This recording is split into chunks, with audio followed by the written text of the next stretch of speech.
poppin', everybody? Hello and welcome to Popcorn Culture. My name is Ben Carlin and I am your host. Here with me today is my brother Jay, who will be in every episode. Ben, if there was ever a day I thought I must, in fact, definitely honor your one true hostness, it is today, as not only is it literally your birthday as we record the episode, It is. But you are, if I'm not mistaken, leaving from finishing recording this podcast to go to the hospital to begin the process of Alice having the baby. That is correct. That is correct. Yeah, So that is correct. So you are about as one true hosty as one true host could ever be today.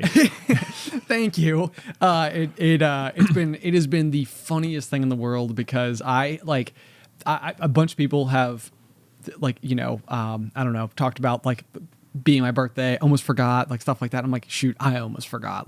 I can't stress it enough. It is so the secondary thing. It is so weird because I had to remind myself this birthday. Oh right, it's Ben's birthday. All of my mind has been so focused on your daughter about to be born. It's like, oh my god, Tuesday's the day. Tuesday's the day. Unless something crazy happens, and it in fact happens today. I know, just from natural divine intervention. Right. I know. And if you go back, I think to, I think it was our we're expecting announcement on Instagram. I literally made the comment that I was like, I know you're coming in late October, and if you want to come on my birthday, that would be the greatest gift ever. And now it's today. Now it's today. And it sounds like she's going to be here tomorrow. It's so close. Oh my gosh. But here's the thing that I was thinking about. If it is in fact, whether it's today or tomorrow, but if it's tomorrow, then this week of the year will be a really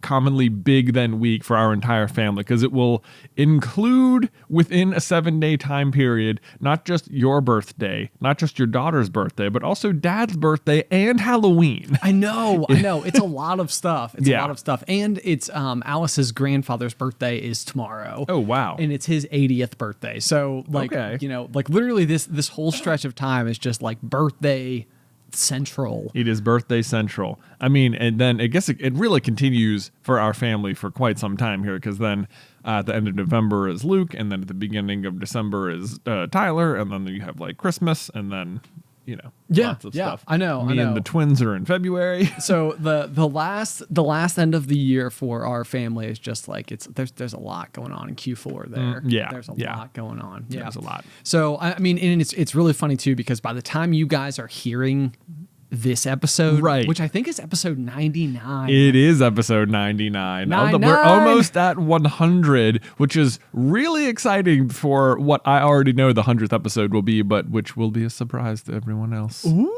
I had no idea. The element of surprise. It is indeed. Oh, how very exciting. Indeed. While we're at it, why don't we just say Diablo 2, Cave Spring High School, Wikipedia page. Mm-hmm. Hey, Ben. Name of the Wind. What about Carp Girl? Am I right? We haven't heard from Carp Girl in a while. It has been a hot second since we have talked about Carp Girl here on the Pop. It's been a while. Every now and then I see that one on the bingo board and I'm like, ooh, man, we haven't really brought up Carp Girl in a while, but now we've refreshed it. It's good. Now it's back on the board, and now it doesn't feel like a super outdated bingo square. And the funny thing is that I actually had this very quiet amount of hope, because we were doing the podcast and we had told the story, and a bunch of people have emailed me about that story in particular. I was like, this resonated with people. There's that 6 degrees of separation from, it's somebody knows Carp Girl. Someone knows her. Someone knows her. Here's my on the fly deep cut potential theory that would absolutely blow my freaking mind if it actually came true. Ready?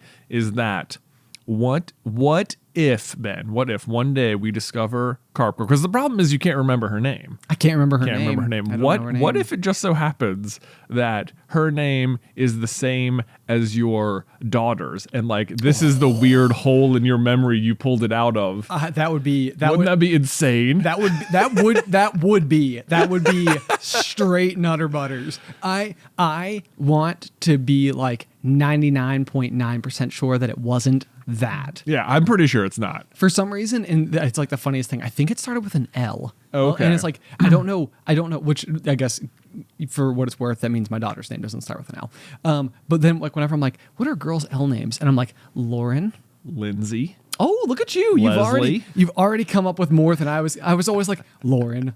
There's Laurel. there. We don't have a family member. Lorelai. I got you. Yeah, there's a lot of the same vein here. You're better at this game than I am, though. Yeah. But yeah, okay. So for context, in case anybody has joined the pop, I'm not going to tell the complete story, but the short version of the story is that at summer camp as a kid, we went to visit the Smith Mountain Lake Dam, where next to the dam there's this like gift shop and dock area. The dam gift shop. Yeah, precisely. Where there are dam fish that you can feed with popcorn. Yeah. Per the popcorn machine just inside. Yeah. It is weird that it might even be that popcorn machine. The one that is like literally like on your left-hand shoulder. Now that I'm like thinking back on this memory, or maybe I'm just like placing it there. Yeah. Because I think memories are not as strong as we think they are. Well, that's true. But I'm 100% sure this happened. But anyway. But I saw a girl fall into a pit of carp. A pit of carp. Yeah. And so the thing was, though, is that like there are so many carp there because you can feed them the popcorn and they know it. And like it's like a touristy type of thing. Like everybody does this. So there's just a ton of carp. And while I was there was this one girl who fell in with the carp. And it was always like one of these things where like as I've gotten older, I'm like, that was a really remarkable thing that happened. And I don't know who this person is. And it predated all social media by so much that like, it wasn't like, I was able to like while at camp and while being friends with this girl, it was like, oh yeah, I added you on MySpace or whatever. But it was like a summer camp thing. So it was like a girl from another school. Right. At the very least, probably from some half of Eastern Virginia is about as much as I could. Right. Wait, no, I'm sorry. Western Virginia. That was my bad. Yeah. I got my sides all wrong. Whoops. Western Virginia. That's about it. Like, I mix that up a lot too because we live in the west half of an East Coast state. Right. Yeah. And there is a West Virginia. There is a West Virginia. Yeah. So we're like East Virginia, but we live in the west side of East Virginia. So anyway, if you went to summer camp and went on a field trip at summer camp to the Smith Mountain Lake Dam and fell into a pit of carp, maybe you knew Ben. Maybe you knew me. Maybe you knew me. Speak up. And here's the thing is that like if you live in this area or have family who live in this area, maybe just ask them. Like, because you just, especially if their name starts with an L. Right. Because, like, do you ever fall into a pit of carp? Like, they're probably obviously like in their early 30s now. They would have to be within like one grade and plus or minus. Because there's no way the story doesn't exist in the family. Right. There's no way like this just went like she didn't go home and they were like, how was your day? And she was like, yeah, it was fine. I got this at the gift shop. That was it. Like this story exists in a very real, hilarious way in someone's family. The story is out there. Nearby even. I know. Possibly nearby. It's infuriating. We'll find her. I know. One day. It's a dream. And if the pop allows it to happen, goodness gracious, would that be the most incredible thing ever? It would be like, what? It would be. How did it come to pass? How did it come to anyway? So Jay, I see here that you have your pick of the week listed down, and I feel like it's a conversation topic, so I want to address it because I feel like we can talk about it. Okay. It is the life-changing magic of tidying up. The life-changing magic of tidying up. I'm Marie Kondo, my new hero. my like literally, but like not. That's awesome. Yes. So what is the idea, and what have you learned, and what changes have you made? Okay, thus far I haven't really done much, but if you're unfamiliar with the life-changing magic of tidying up by Marie Kondo, it is about largely decluttering your home. Okay. Like, but not just in a just throw it away kind of way. I'm sure a lot of people have heard the phrase like sparks joy. Like, does this spark joy for you? Like, that's the Marie Kondo method. Okay, so yeah, because I was going to say, I believe that we've talked about the like, does this bring you joy? And if it does, then it counts. Then it's worth being there. Yeah, because it's not exactly minimalism. It is specifically not minimalism, but like when you like read the book, it is very much. It feels very much like this person was put on this planet for like a very specific purpose, and they have realized it in a very big way. Like they were innately drawn to it as a child. They examined all of the pre-existing like status quos established by the greater tidying community. She has like thrashed all of them down and like made her own commandments about it. and they all just like make so much more sense. And it's like it has immediately made me start like reconsider my relationship with my possessions in general, like the things I like, and like what I haven't started the grand decluttering process yet, because I feel like it's also sort of it's a very personal thing, and a lot of the clutter is of course not just mine, it's like the whole family. So I also am awaiting Beth's finishing of the book. Yeah, and as well. That's like a really kind of unexpectedly difficult thing, because the idea of being tidy, or someone who values cleanliness or order in a home, in general, it feels like regardless, that is like a positive attribute for someone in the home to have. But it is interesting how if you differ in opinion from how this approach should be like taken, then it could be the type of thing where it could almost like polarize a little bit, where it's like, well, you want things to be too tidy, and you like, then the other person saying like, well, you don't want things to be tidy enough, right? And it's like, it's sort of interesting how I think like, I don't know if opposites attract in this way, and you like appreciate the tidiness of the other person if you're not tidy. I don't know, but it very much breaks down like a lot of like preconceived barriers about it. Like, and it addresses like a bunch of otherwise like cleaning techniques or things you may have heard. Like, if you might have heard like, oh, if you haven't worn something in a year, that's a good indication that you can just like declutter. Like, that's the rule. If I haven't worn it in a year, that's the difference. Or if I pull it out of storage and I don't know. You just don't like it anymore. Maybe some people like put stuff on hangers and then like face them a different way, and every like so long they're like, oh, this hanger hasn't actually switched directions yet, so that means this is an item I haven't used for a long time. Get it out. So are these Marie Kondo methods? No, these are not. These are not her methods. Oh, okay, gotcha. Yeah, okay. Her methods are very much more like, you probably have too much stuff. Not even probably. You definitely have more than you need, and what's difficult about it is that you're unaware of how much stuff you have, largely because most, like your clothes, for example, like you've probably got a lot of clothes in your closet, but you might have some more clothes like in storage in the basement. You've got some clothes that are actively in the laundry, and you have some clothes that are, maybe in a side room that Alice just uses because she has extra stuff. And maybe you've got some that are packed away for when you go skiing or something. Right. And it's like, because of this, it is very easy to think like, I don't have that much clothes. Like, I have the appropriate amount or whatever. But like, her thing is like, no, it's easy to fool yourself because all the clothes aren't in the same spot. So like, bring every article of clothing, no matter what or when you might wear it, where it is in the house, put it in one big pile. All things in one category go into this pile, and then you like go through it one by one and decide whether or not it like brings you joy. And if it does, it's a keeper. If not, then it's not. And they're like, some things might fall into like a sentimental value, and that would go further down the line, sort of thing. Got it. That's the general idea: is, does it still bring you joy? And like, and if not, has it served its purpose for you? Like, even if you maybe like bought an article of clothing a year ago and it still has the tag on it and you've never even worn it, and your like go-to response would be something like, I haven't even worn it yet, so I can get rid of it. And it's like, the purpose of that article of clothing might have been like, this article of clothing made me feel excited in the store, and when I bought it, I felt a certain way about it, but I haven't worn it. I don't even really like it anymore.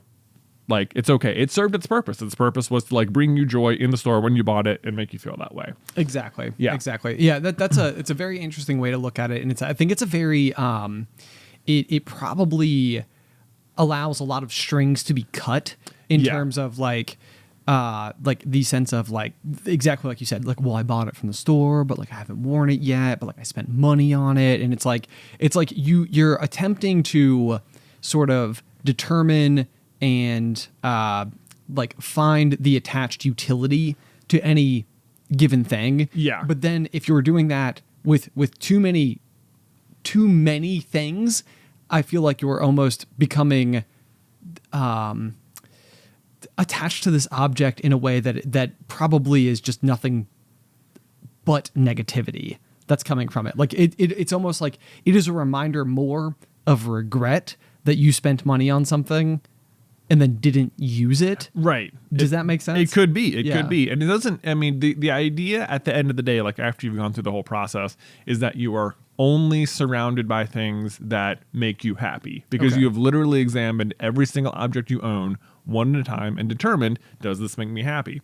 And I guess in general, most people end up with less, like after it's all said and done, people have typically discarded over 50% of the stuff. Okay. Like in their house, like whether it's clothing, papers, books, the different categories she breaks it down into are clothing, books, papers, then like miscellaneous, and then sentimental items. Okay. Yeah. Okay. But I guess clothes are the easy one because that tends to be a huge one for most people. That it's like very easy to start learning the process of like, does this bring me joy? Have I worn this at all? But it's not even a matter like of whether you haven't worn. Like if you pick it up and you haven't worn it and you're like, I love that I own this. Like great, keep it. Right. Like yeah, that is more than a justifiable reason to include it in your wardrobe.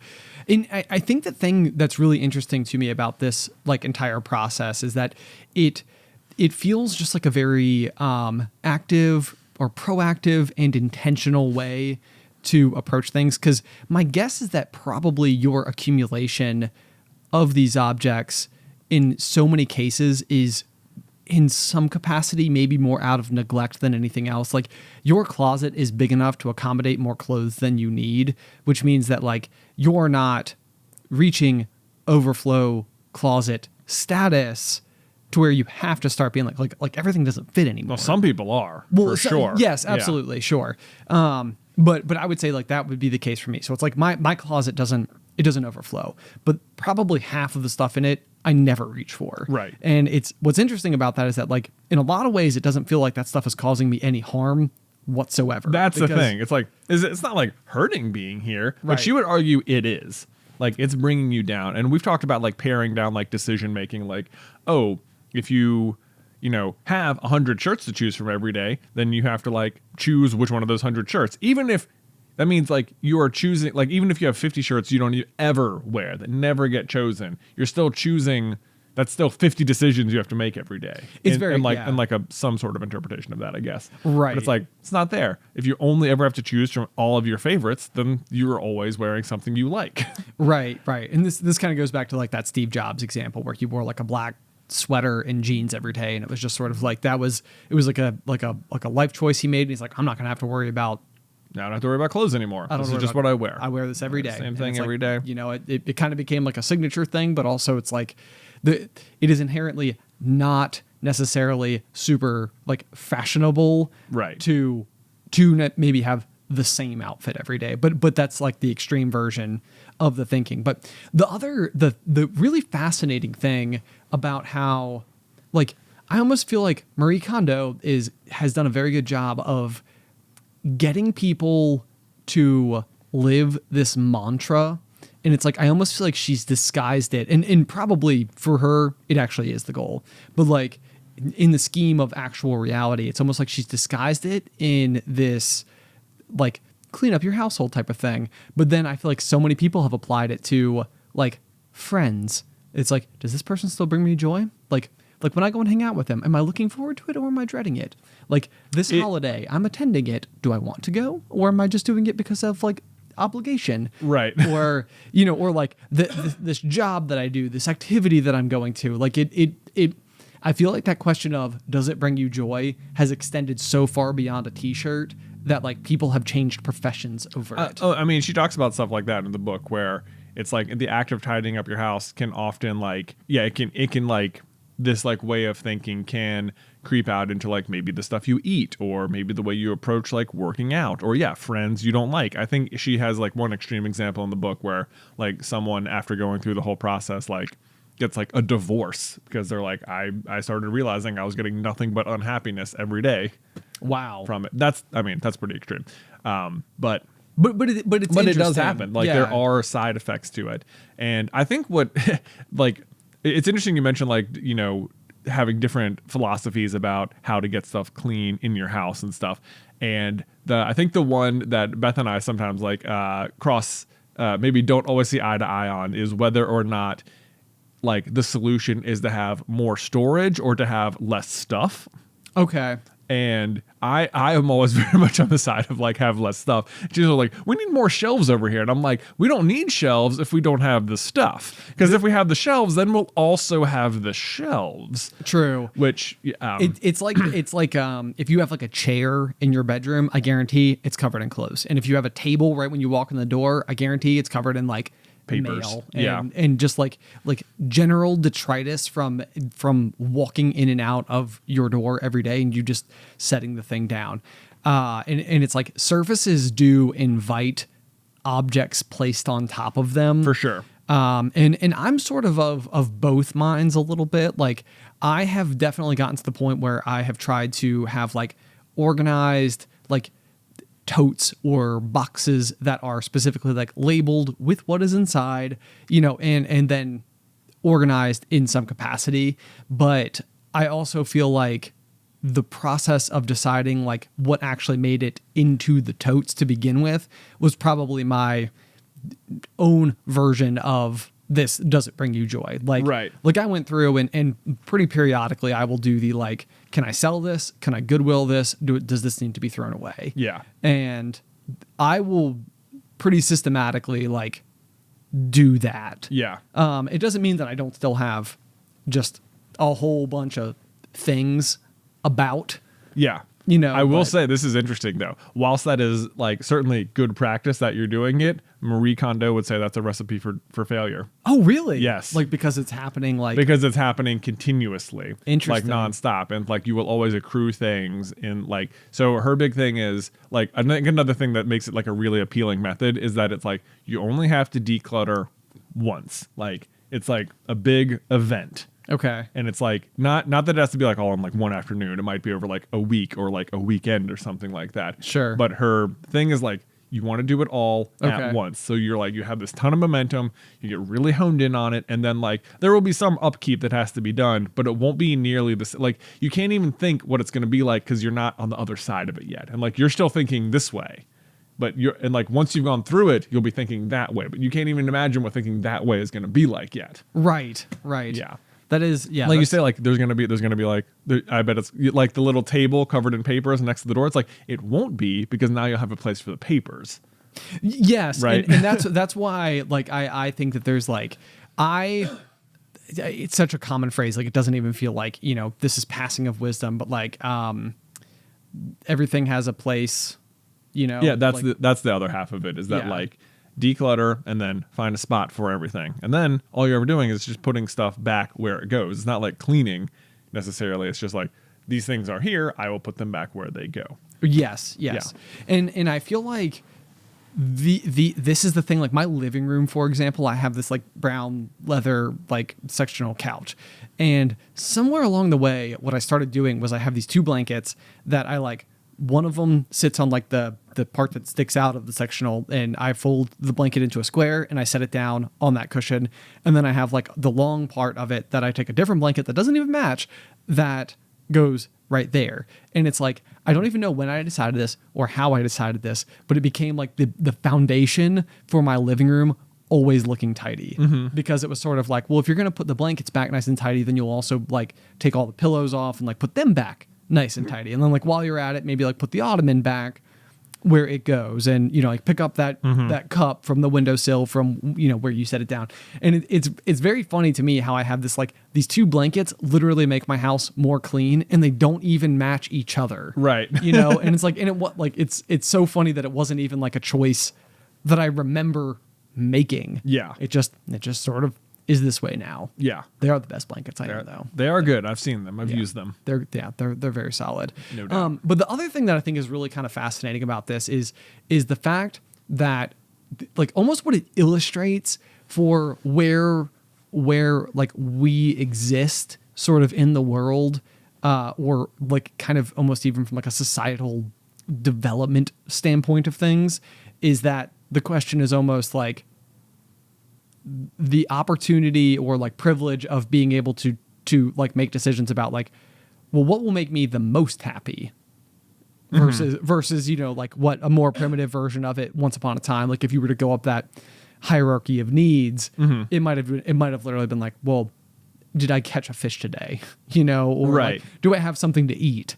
Is there, or are there crops growing in the field, or whatever the case may be? Like I think what I'm trying to do is be positive about the fact that it's so great that like this is something that we might spend time dwelling on. Is like whether or not the things we own do in fact make us happy. Right. Well, it's another thing. It's like people will constantly try and like buy something new to like fill that void of happiness and like get that to like become happy by getting new things when the chances are you already have things that make you happy. Right. And just surrounding yourself with those things. And in the process of getting new stuff, though, you just add more to the clutter, and that just clutters not just your physical space, but also like your mind.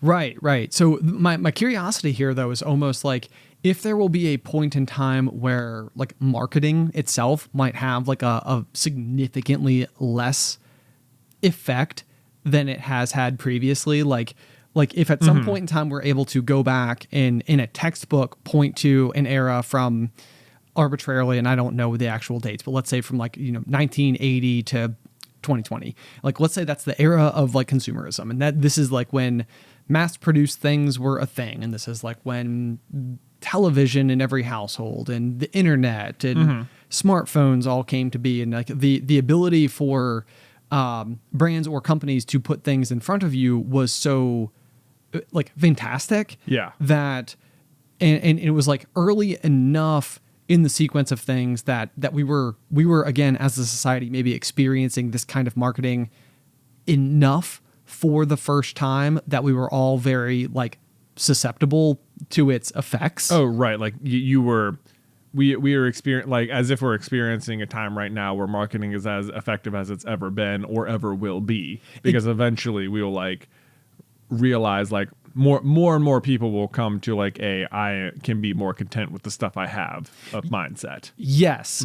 Like it's almost like we as a collective are growing and maturing, and part of that like collective enlightenment would eventually be getting to the point where it's like just because you see an ad for something, you don't feel like compelled to go and buy that ad, regardless of how well it fit what may be interpreted as your like air quote needs. Yeah.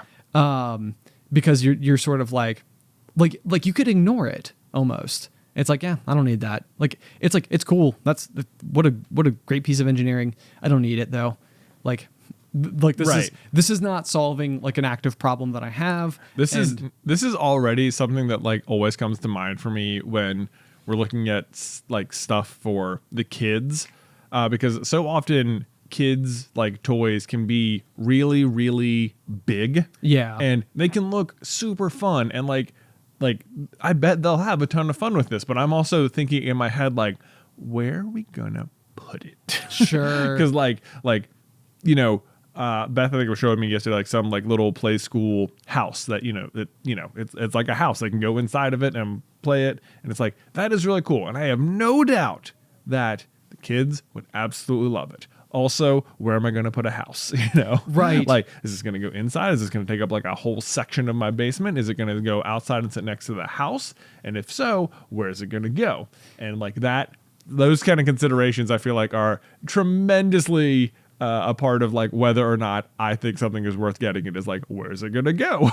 It's so fascinating. And I have to tell you that like one thing that like I almost have like yearned for or attempted to seek out is like my own, and this is very classic Ben Carlin thinking, but like my own ability to potentially like process items in like a very recyclable sense on my own. Like I don't know if you've ever seen on like a viral Instagram video or whatever, but like if you go to like a metals recycling center or something, there might be like a giant kind of drum type of thing where you could throw like a car engine into it, and it will slowly like grab onto it and just literally eat it. Right. And it's like the ability for it to like break it down into just like tiny little like flakes of metal or just even like pelletized. So, you could take the entire contents of an engine and fit it into like I don't know, like a 2-gallon bucket or something like that, because Right. it is now like It is returned to dust. it is returned to dust, and as such, it doesn't need all of the air space that it would typically occupy as like a constructed, fully, Yeah. fleshed out thing. And so like the big one for me is cardboard. So Yeah. like I have at my house shipments that come for my aquarium company, for Super Carlin Brothers, and for myself.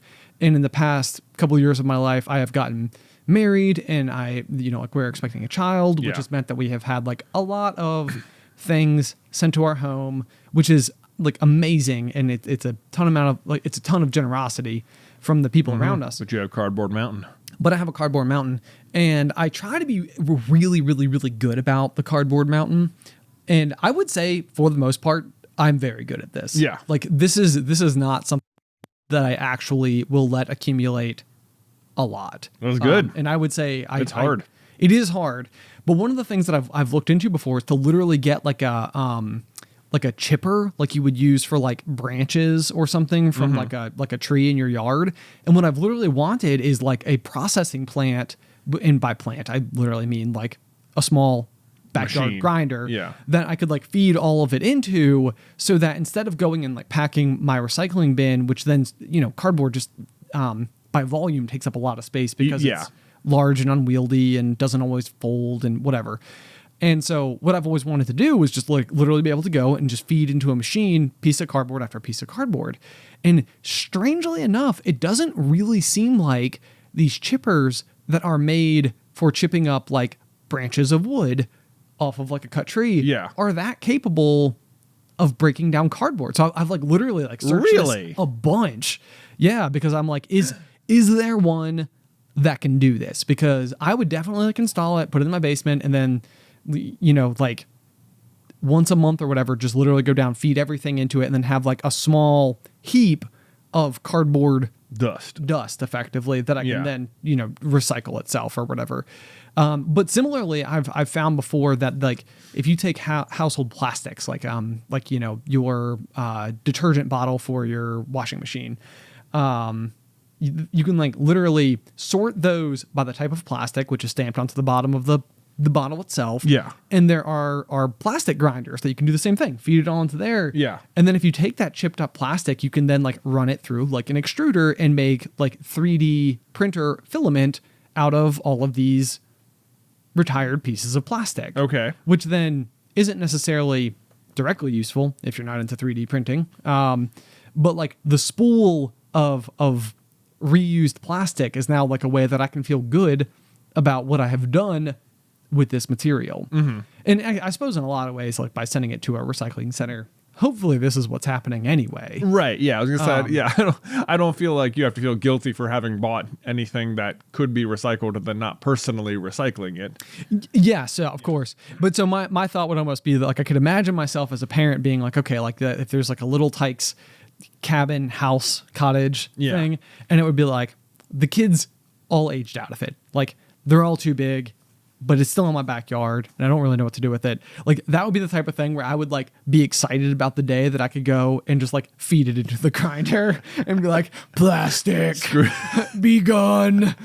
And that way feels like a really good Facebook Marketplace sort of item to me. But yes, also you could grind it up. That would be fun too. I agree. If there was a cardboard grinder, that would honestly feel like a fun thing to just like, yes, I can. This is a very efficient way to get rid of stuff. Yes, and for some reason, I think that there is, because I know I've brought it up a million times in the pod, but like chopping wood is also the same type of cathartic experience for me. But the idea of taking something and processing it is like so appealing to me, and I don't know why. Have you heard of these things called paper shredders? I have heard of these things. Do you use them? Well, that's the thing, is that most things are digital these days. Yeah. And so for the most part, no. Okay. Because I don't have a particularly aggressive use for it, because I have obviously like digital, like all my bills and stuff like that are mostly digital. So most of the mail that I get in the mail is like, you automatically apply for this credit card. Approved. But you just throw that in the recycling bin. I just throw that away. But so you could shred it. It'd be the same thing. Yes, you absolutely could shred it. And I should have a home shredder. I mean, it's like there are enough pertinent documents that it would be good to destroy. Even if you don't, even if it's not a needed to be shredded document, I don't see why that wouldn't still appeal to you as like I got to use the shredder. That's a good point. Because like none of the cardboard is like need to be shredded. But you would like to do it. I would like to do it. Right. That's a good point. Well, I'll get a paper shredder. Yeah, maybe this could like fill a little niche for you. I know. I've got like this space.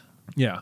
That I can have I can have like my whole recycle center going on. Yeah. You know, like where I can just like have my heaps of all of my raw materials, feed them all through, and then have, raw materials. This is another raw Marie Kondo thing is like the papers that people keep. She is like so like get rid of them. You don't need them. You don't need paper. You don't need her general consensus is that like most things you get in the mail or a paper or whatever, like they definitely don't spark joy for you. Yes. Like they're not making you like paper rarely makes you happy. Right. Maybe like a graduation certificate or something's like, ooh, that's cool. Yeah. And there are certain papers you absolutely have to keep, like all the stuff about like the mortgage for your house or birth certificates or passports. Like some things you have to keep. But if it's like bank statements from like 2 years ago, it's like you don't need to keep that. You don't need to keep that. Credit card bills, don't need to keep that. Not bills. You need to pay your bills. But like the fact that you got the bill like from a year ago, like you don't need to keep a receipt of that. Like used checkbooks, gone. Right. Everything. Right. And it's just like, and this was so funny listening to it. And I'm like, because the little conversation I always have in my head about stuff like that is like, what if I like I'm pretty much gonna throw this away, but like what if there's a situation where I need this for like court someday, like I need to prove something. Like that's always the conversation. It turns out I think everyone has that conversation. Like, oh, what really? What if I need to prove this? Like, what if I need it for court? What if I have to prove this in court someday? And it's just like, that's not going to happen. I have to tell you that the podcast Serial has done this to me maybe more than it ever existed before, where it's like the whole idea of like, can you tell me what you did 6 Fridays ago? Like without going to your phone, without going to a calendar, without talking to friends, just literally try to like, I'll give you the date. Yeah. But can you tell me what you did on October 1st? And it's like, no, I don't think I can. I bet you could get pretty close even with just like what's on your phone.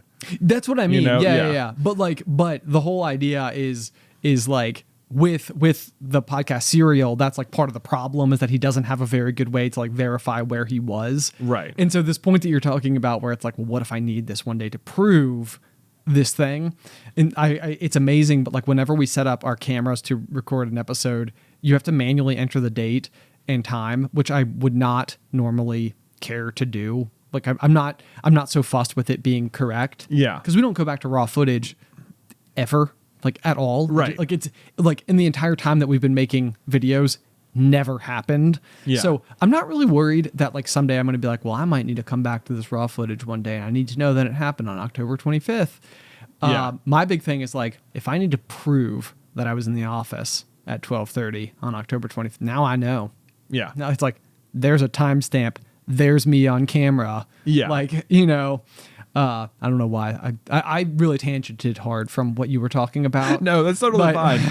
but here's the thing. It's like what the other solution that like I think people are and it's like you compare it to Serial, which is its own special case.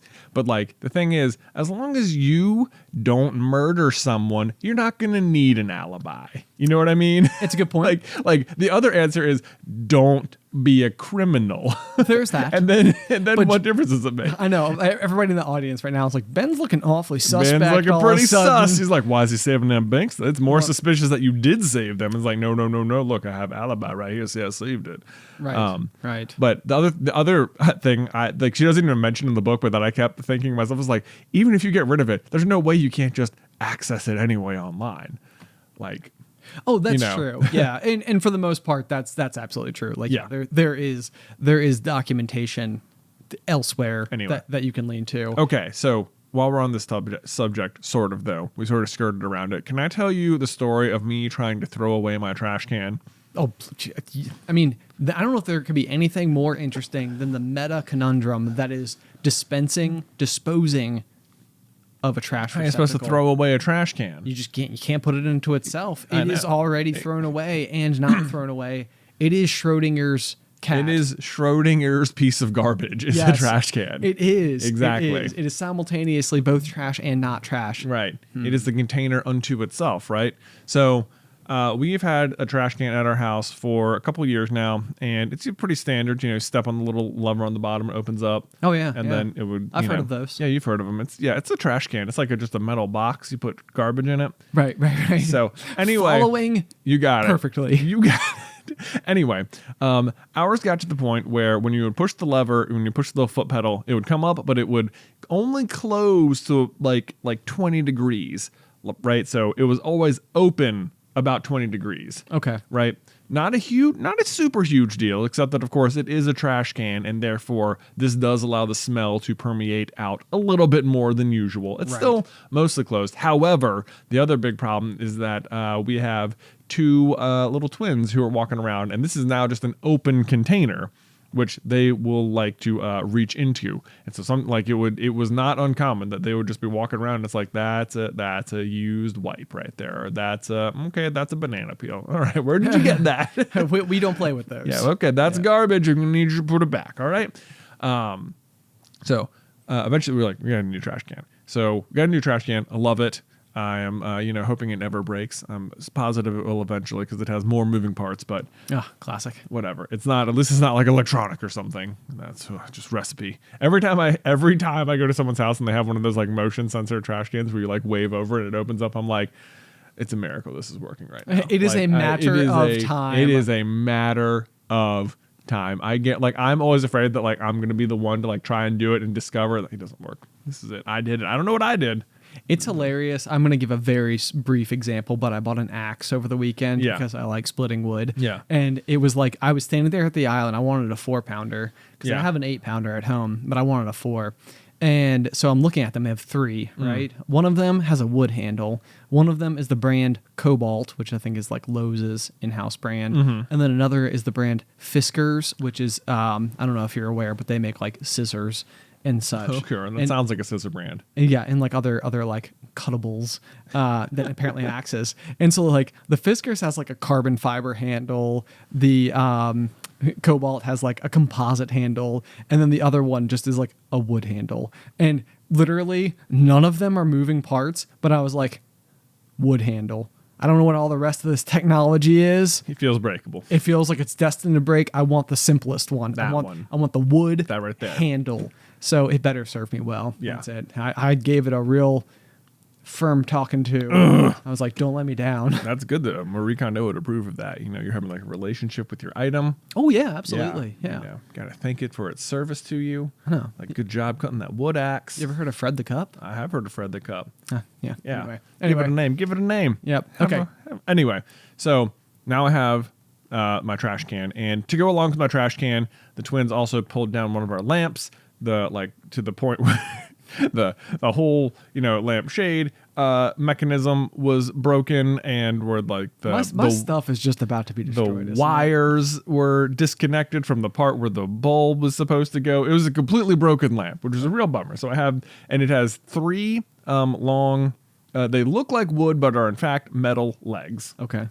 So I have my broken lamp and my broken trash can, and they're large objects. They do not fit in the the trash can, I suppose, could fit in the trash can, but it would take up a large amount of space, which we typically use. So I've got my trash can, I've got my lamp, I have to get rid of them. Okay. What do? Well, no big deal. I have all this recycling to break down, all my cardboard, my own cardboard mountain, which is like a once every 2 weeks. I'll just break it down, I'll take it to the public recycling place, which is like behind the Buffalo Wild Wings. Have you ever been there? I haven't. Okay. Is it great? Well, no, it's not. They don't have like a shredder you can like put your stuff into? They don't. Instead, they have 3 triple dumpsters. Oh. Which are like, it's exactly what it sounds like. It's a dumpster that looks like it's 3 times as long as it normally would be. And there's 3 of them in a row. And I have not once ever been there where all 3 dumpsters weren't 110% full. Yeah, that sounds right. No exaggeration. All of them. They each have like 4 doors on the outside. Doesn't matter which one you open on either side. All 16 doors will result in, like, you cannot believe the saturation level of cardboard inside. maybe who gets there first and has it easy? Someone must, but I don't know. Maybe what's happening is that like, unbeknownst to you, there is a reason that like the day that you have like the impetus to go and complete this task is also a shared day of impetus for literally every other person. Well, you'd think that, but there's no everyone. This is the other mysterious thing, is that every time I do it, no one else is ever there. I'm also the only person there, and yet there's clear evidence that a bazillion people were here. Maybe. Here's my other theory. Nobody services these dumpsters, and Well, you keep going back, and they're full with the same stuff, and it's like nobody ever empties it. I've heard that the pickup day is Tuesday, and I'm typically going on Sunday, so I think I'm coming towards the end of the cycle most times. I got you. Regardless, you cannot believe how full these dumpsters are. Anyway, not the point. The point is that in the same parking lot, it's for Cox Communication, who does like cable here. There is another lone dumpster for regular trash, like 25 yards away. Okay. Kind of just sitting by itself in the parking lot, not near any building, not near anything at all. Okay. Just by itself. What a sad little dumpster. It kind of looks sad, but it is right next to the public recycling dumpsters. Okay.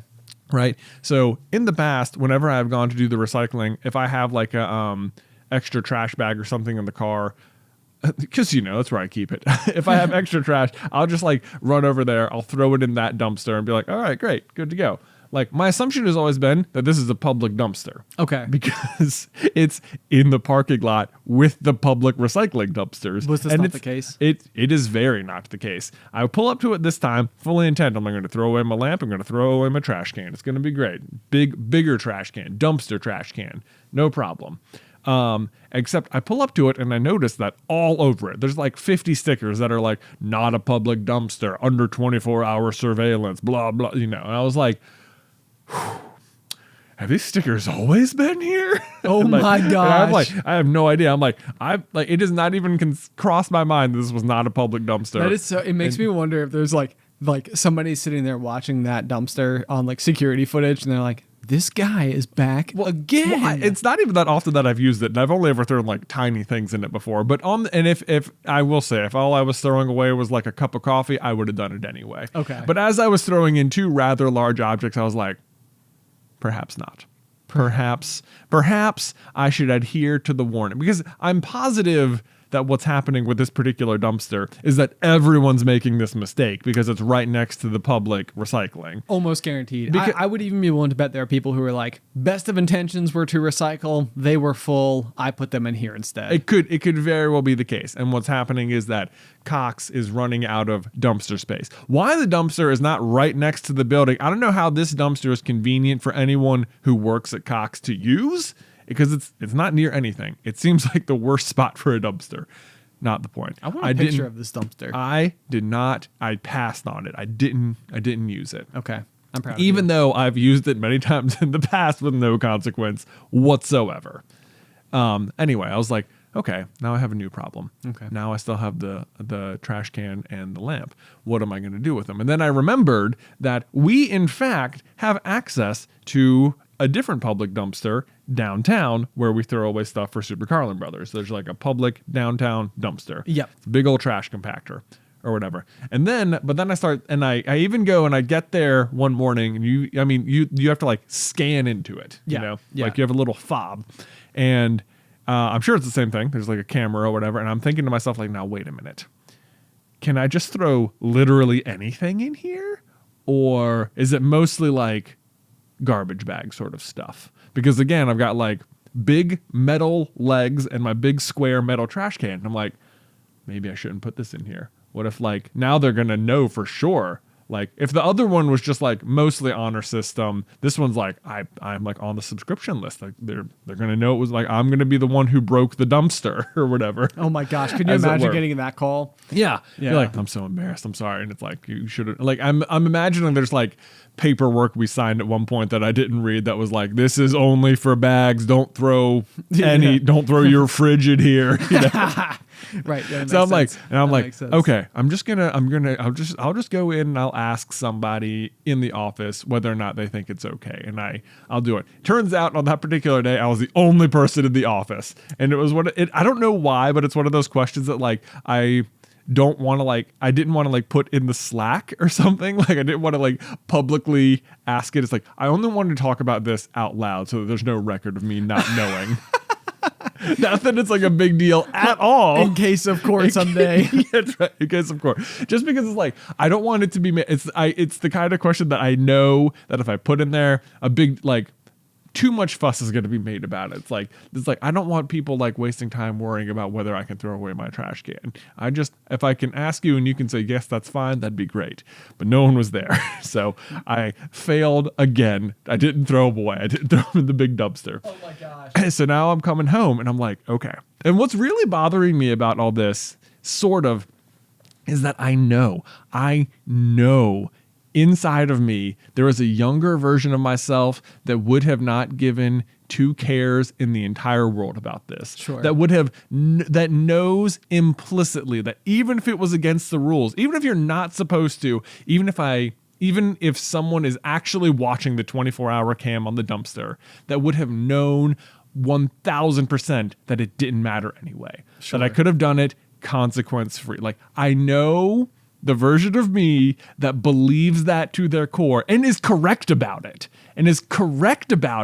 exists. And like, and now I'm just like that older version that's like, it's not a matter of whether or not there aren't actually going to be consequences. Yes, even at the first dumpster, I could have thrown the lamp in. I could have thrown even if someone watched it, even if they wrote down my license plate, they are never ever going to. There are no actual consequences for it. Can you imagine if the dumpster police came at you, right, because you talked about this on the pop, and we still didn't find Carp Girl? That would be unbelievable. It's like, yeah, like someone. No, but see, they would have nothing on me because I didn't do it. Well, that's true. That's true. But like, there is like, I know there is a version of me who is younger, who knows 1,000% that there aren't actually consequences for this. That even if I threw it in there and something happened, there would still be no like, I know I could get away with it. Like, I know there's no real consequence here. It's not there. It doesn't exist. And yet I couldn't do it. And you couldn't do it. And I couldn't do it. It's like, cause now I'm like older and I'm like, it's not a matter of whether or not I won't get caught. It's a matter of like that I shouldn't do it. It's a much like, I know that's the right choice, but it bothers me that there's a version of me that could be done with the trash can already. A much more savage version of yourself. So savage. Right. Taking advantage of loosely non-enforced dumpster law. Right. Who knows that to be the case? So anyway, then I look up though, when my across the street neighbors who were in the process of moving for what felt like 8 months would constantly have massive mounds of bulk pickup on the street. Maybe they were doing the Marie Kondo thing. I don't know. They weren't doing it right because it was like 8 months long. But okay, got it. I was like, bulk pickup happens sometimes in my neighborhood. I'm just going to look up when it is. It's literally trash day tomorrow. Maybe it's then. Maybe I'll get lucky. Turns out it's an every other week thing. I was on the week. It was the week. It was bulk pickup day. I was like, fantastic. I didn't have to do anything. I'll just go put the stuff out next to my trash can. Please tell me they took it. Ben, here's what happened. Oh, no. Is that I came home from work. I need them to have taken it. The lamp was gone, but not the trash can. Did they think that the trash can was like one of your trash cans? I think so. I think they thought the trash can was a trash can to throw stuff out. And so they didn't take it. Oh, my gosh. I know. So now my last ditch effort is that I finally broke down and just put my trash can in my bigger trash can that the dump truck takes. And tomorrow morning I will know once and for sure whether or not the trash can is gone. The lamp is gone. What would you do if you were like sitting there waiting for them to come, like drinking your coffee, and you're just like, come on, trash guy. Yeah. And then they like pull up, and like the guy like gets out, and like he's like talking to the other guy in the truck, and he's like, pretty sure this guy tried to throw away a trash can. I'm just gonna make sure it's not in this one. Yeah. Pops it open. He's like, sure enough, Bill. Sure enough. It would. You see this? It would have to take some serious effort. It is buried under bags of trash. They would have to dump. They'd have to use the arm, dump it into the truck, and then have noticed it and be like, wait a minute. Turn it around. Shakes fist angrily. The other part of me is that like I I know also that I am just like, what am I concerned that my little metal trash can is going to break their trash compactor? Am I like, what kind of joke am I telling myself here? It's like, true. They have commercial grade equipment and Yeah. you have a piece of crap. Yeah, exactly. Like I don't own something the trash can compactor can't break. Yeah, this is like a very, very interesting, like when you come to realize the difference between commercial grade products and consumer grade products, Yeah. and you realize that there is a huge difference Yeah. in the ability for these two things to complete their jobs. Yeah, it's pretty remarkable. Yes. So I think the trash truck is gonna be just fine. I think it's going to be fine. And then I'm going to have successfully thrown it away. I have a feeling the people are gonna follow you with this story for a while. No doubt. They're gonna be There's like, no doubt. how's the trash can? How's the trash can going? It's gone. It's out. It's gone. But if you had like a little mini shredder in your home, you could have just shredded it into fine pieces of metal. If only. If only. I don't It's imagine the dream. shredder would have been big enough. I mean, I would need a pretty big shredder. Well, maybe. Yeah, Maybe. probably. Or maybe it has so much grit and determination that it would just sort of like vacuum it in. No, that'd be impressive. It would be. Yeah. It would be darn cool to see. Okay. Well, that was quite the adventure we just went on. It was. I mean, I was on the edge of my seat the entire time. It's like, did it go? Did it go? I needed to go. Anyway. Well, Ben, let me just ask you because you ask me. I feel like it's a big day for you, and we spent a lot of time talking about my trash can. Well, it needed to be discussed. So, as we're coming to near what feels like the end of the episode here, how are you even focusing on anything right now?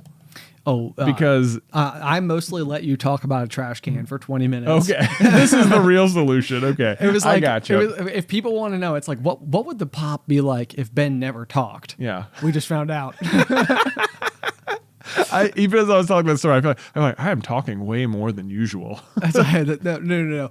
I am like, just trying my darndest. Like the way I keep describing today is very much like Christmas when you are like 8 years old and you are in the peak of enjoyment of Christmases. Like you're not quite old enough to where you're getting probably primarily you are getting toys. Yeah. And you probably likely still believe that those toys were magically delivered to you. Mm-hmm. And and it's like it's fun and you're not like too old or too cool for things yet. Right. Like, And your ability to enjoy those toys is also like at its peak. Absolutely. Because at this point in time you probably don't even have like your own measure of like the hierarchy of a purchase or anything like that. Like anything that's wrapped that you get to open is awesome. Exactly. I've thought about that so many times before, like where like I could just go to the store and buy a flashlight, but then if somebody like gave me a flashlight as a gift, I'd be like, this is awesome. This is It's awesome. Like, there have been a bunch of times where I just went and bought my own and like it wasn't even a part of an eventful day. Mm-hmm. But now that it's here and it's a gift, love it. Gifts given are one of the harder things. Gifts received are one of the harder things people have with like discarding via Marie Kondo. Absolutely see that. And she would say, get rid of it. Oh, wow. Depending. Like if based on like, don't let the fact that someone gave it to you as a gift be the reason you keep it. Like if it brings you joy, keep it. But if not, it has served its purpose of like being given to you from your friend, and you enjoyed it when you opened it and you got whatever use you needed out of it, but now it's okay. Now it's okay. They're not gonna come police you later. That's not gonna happen. You're not gonna need to prove it in court. Right. I know. Goodness, I feel like something like this just came up for me recently, and now I'm like racking my brain.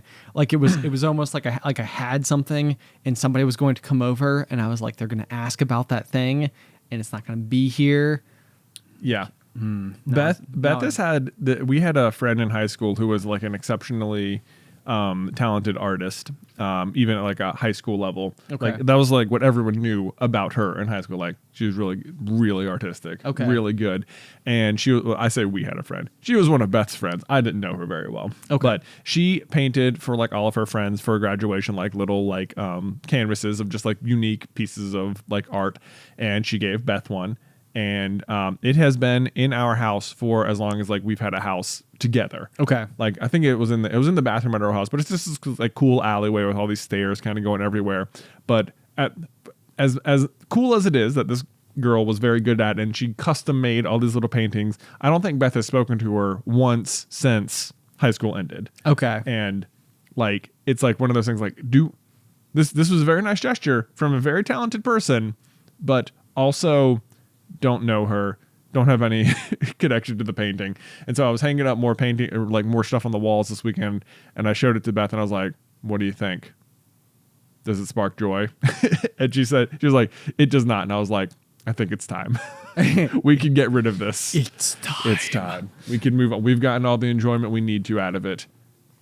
But I think that's great. I think that's good. Yeah. I think that, like, you know, she hung on for such a long period of time, and it's neat even to think that, like, if I knew that I had given somebody something like that and they had held it for this long already, look, let alone having like not talked to them since high school and then come to find out that it once hung in like their bathroom or something like that. It's like even that would be like, man, really? Like, Yeah. you know, that was like a long time ago and you still have it. So I would say you guys did a great job. Well, thank you. You kept up with it. You kept it in good shape, fine form. Yeah. I'm proud of you guys. Right. And I'm sure that they would be excited too. I'm sure they'd be, you're right. They'd probably be surprised that like you kept it that long. Right.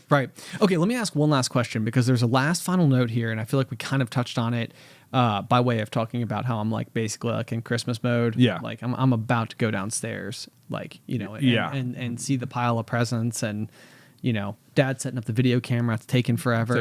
And then he's also got to make coffee. You're like, Dad, why don't you like start the coffee first? So that was brewing while you were setting up the camera. It almost feels like you're doing this just to build additional anticipation. It feels like you're bad at sequencing these events. And if I found out that if he was just literally building anticipation all this time, that'd be I don't know what I would do if I found out that things that I thought were authentic were like Mom and Dad just being like telling us things. No.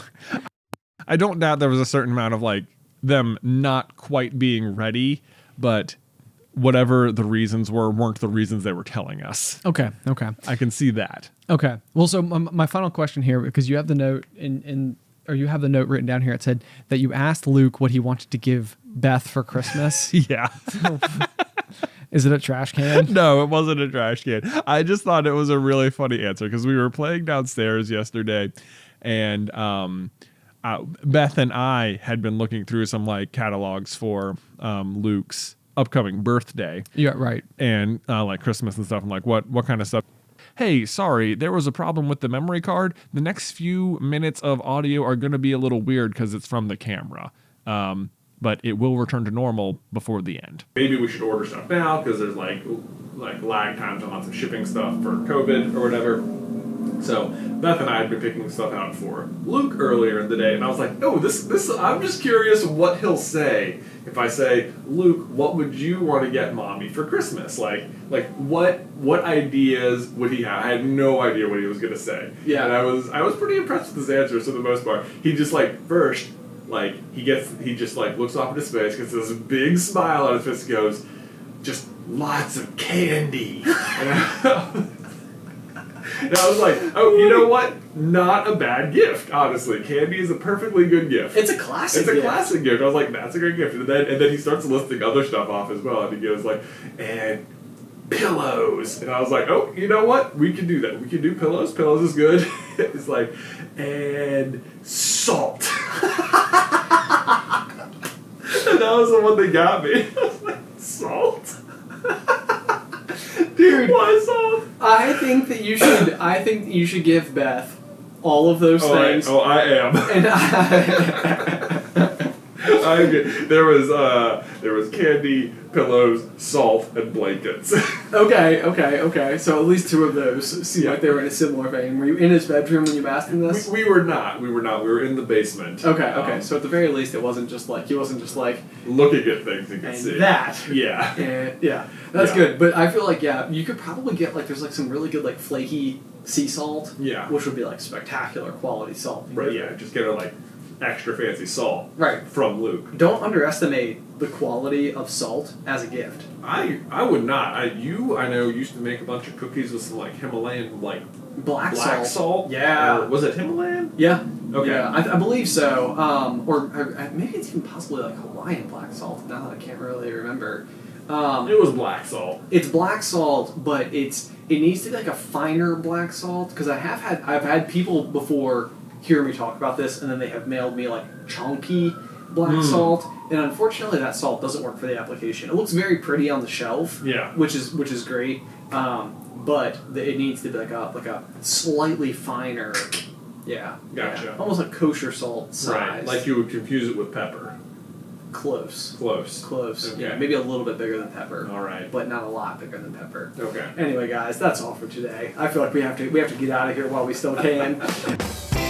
Okay, somewhere during recording our episode today, we don't know where in the episode, it stopped recording the episode. I think that I looked down at like 58 minutes, so I think we have most of it. Okay. But this is us, like if we were just like mid-story and just stopped, Right. then the detail that I really need you to know is that to get Beth for Christmas is salt. Is salt. Can you imagine if that's where it cut off? Yeah. It's like in the third one. This was my favorite. It is also, I will say, it is possible, definitely even true, that the camera itself picked up the audio. So there is simply a chance that the audio quality dipped for a second. And maybe we used that if it was usable. It might have been so tinny and unusable as to have been actually bothersome. If we used that, I bet we recorded something. Maybe we're saying it right now that like, hey, sorry, there was a problem with the memory card. The next few minutes of audio are going to be a little weird because it's from the camera. But it will return to normal before the end. Okay, guys, but as ever, thank you so much for tuning in. I can't stress it enough. We're in the final quarter of the year, so if you want to support us on Patreon and get in on the special exclusive merch that we have going on right now, anytime between today and December 31st, if you sign up at the Buzziest B or Jazziest J tier, you will be entered to receive, not entered, like it's not like a contest. You'll get it. If you sign up. A custom vinyl record of an exclusive episode of The Pop. And get this, the record itself glows in the dark. Glows in the dark. We're really excited about it. Very exciting. I can't wait to like hold it. I feel like I'm gonna like spin it or like to like blow dust off of it. Like, that isn't that the dream? Blowing dust off a record, especially your own record, especially your own. Let me just throw it out there as well. That Ben and I were looking at the One True Host numbers earlier today. We were. Let me just say, you guys, it's as close as it's ever been. You know, if you're on Team Jazzy J out there, if but a single person signed up for the Stovetop Popcorn tier at the moment, it would tip the scales. It would tip the scales. It would. We're that close. You like listener. I'm just saying, you single person who's not on Patreon right now could sway everything. And you could hear a completely different intro. You could hear a completely different intro. I'm just saying, it's out there. Well, it's out there. I wonder what you would say. Oh, like. Yeah, we'll just beatbox in. CJ in the house. Yeah. And my brother Ben. Look, I'm just throwing it out there. I'm just saying. It could happen. It could happen. As ever, though, if you have feedback on anything else, you can email that to popcornculturepod@gmail.com. If you want to sign up for our Patreon, it's at patreon.com/popcornculture. Otherwise, you can follow us on Twitter or on Reddit, where the conversation is always alive.